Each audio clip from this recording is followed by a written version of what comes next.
Hello everyone. Just take a look at this. This is the Huawei Pura X Max with its unique fold-out form factor. In this video, I'll keep things simple and quickly go through 6 details about this fold-out design that you probably won't truly understand until you actually hold the phone in your hands. A quick shout to my tech partner from China for sharing this video. A big thank you for making this possible. Hey everyone, it's Maiky from techmaiky. If you love staying updated with the latest gadgets, make sure to subscribe and hit the notification bell so you never miss out our exciting tech content. So, starting with the first point, if you love the blue, orange, or white versions of the phone, but also want that smooth, matte texture that resists fingerprints, there's actually a simple solution. You can just add a matte back film or cover. That's exactly what I did here. Once applied, fingerprints basically disappear, and honestly, the texture feels really nice in the hand too. That's the first thing I noticed. Now, let's move on to the second point, the screen proportions. I'm sure you've already seen people online praising this aspect ratio, and yes, it definitely has its benefits, but it's not perfect in every situation. Let me explain. First of all, if you normally use a standard 26-key keyboard, this larger typing area actually feels fantastic. The keys become bigger and more comfortable to press, which makes typing easier overall. But if you're someone like me who prefers the 9-key input method, things get a little different. The 9-key layout becomes stretched vertically, and that creates a couple of issues. The first problem is typing accuracy. If you type quickly, you might accidentally hit the wrong keys at first because your muscle memory is used to the normal size layout.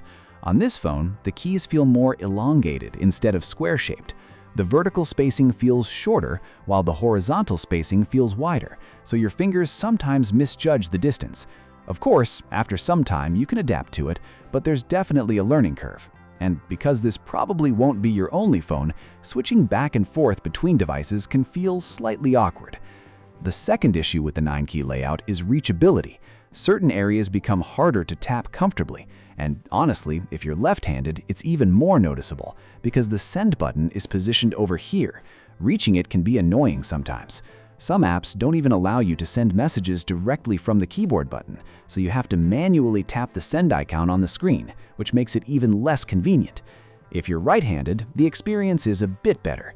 Typing feels easier overall, although punctuation marks can still be a little awkward to press. You can work around it in different ways, and voice input actually helps a lot too. After using this phone for a while, I naturally got used to holding it mainly with my right hand. Most of the time, I just use voice typing now, then quickly tap send afterward. That's basically how I adapted to it. Now for the third point, and this is another thing you really won't realize until you actually spend time using the phone. The display itself is relatively short. It's wide, yes, but not very tall compared to a normal smartphone. For comparison, here's the iPhone Air. So what effect does this have in real life? Well, when you're outside, holding the phone at the same height as a regular device, your eye viewing angle changes slightly. With a tall phone, your eyes naturally focus higher up, somewhere around here. But because this display is shorter, your eyes end up focusing slightly lower instead. That means your head naturally tilts down by maybe 2 or 3 degrees more compared to using a traditional candy bar style smartphone. So what happens when your head stays tilted 2 or 3 degrees lower all the time?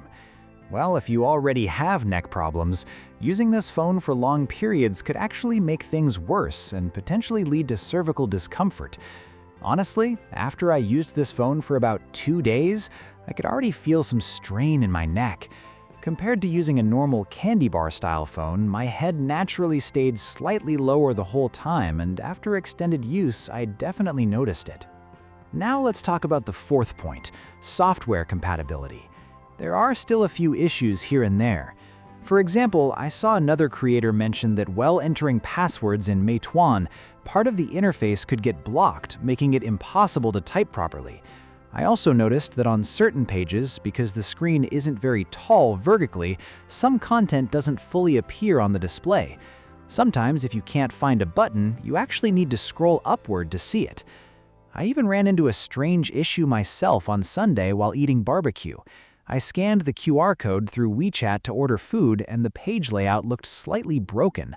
The product image displayed correctly, but the plus and minus buttons for adding and removing items shifted onto another line.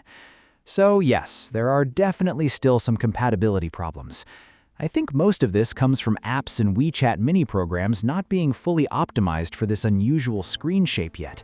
And honestly, it'll probably take some time before everything works perfectly. Right now, it's not completely polished. Moving on to the fifth point, the power button placement feels a little too low. Since the button itself is already quite small, it's not the most comfortable thing to reach during normal use. Personally, I think it would make more sense if Huawei swapped the volume buttons and the power button. Unlocking the phone from a slightly higher position just feels much more natural. Down here, it feels a bit awkward, but higher up would definitely improve the experience.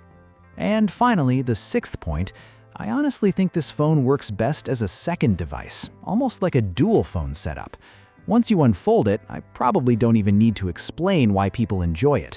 Watching videos feels great. Reading books is enjoyable, and when you're sitting down with both hands free, the overall entertainment experience is really nice. But using this phone while walking around is honestly frustrating. Typing messages and replying on the move feels inconvenient enough that you almost end up relying on voice input all the time. Still, I have to admit, this phone is genuinely fun to use. It really is. When you put it next to something like an iPhone, both devices feel interesting in completely different ways. But in terms of sales, I'm not sure this design will immediately appeal to everyone. I think people still need time to get used to this kind of form factor. And realistically, it's not the best choice for one-handed use. If you mainly prefer operating your phone with one hand, or you're very comfortable with a traditional 3x3 keyboard layout, then honestly, I probably wouldn't recommend this phone to you. Now I'm curious to see whether Apple will eventually try something different too. Anyway, that's it for this video. Thanks for watching, and I'll see you in the next one. Bye.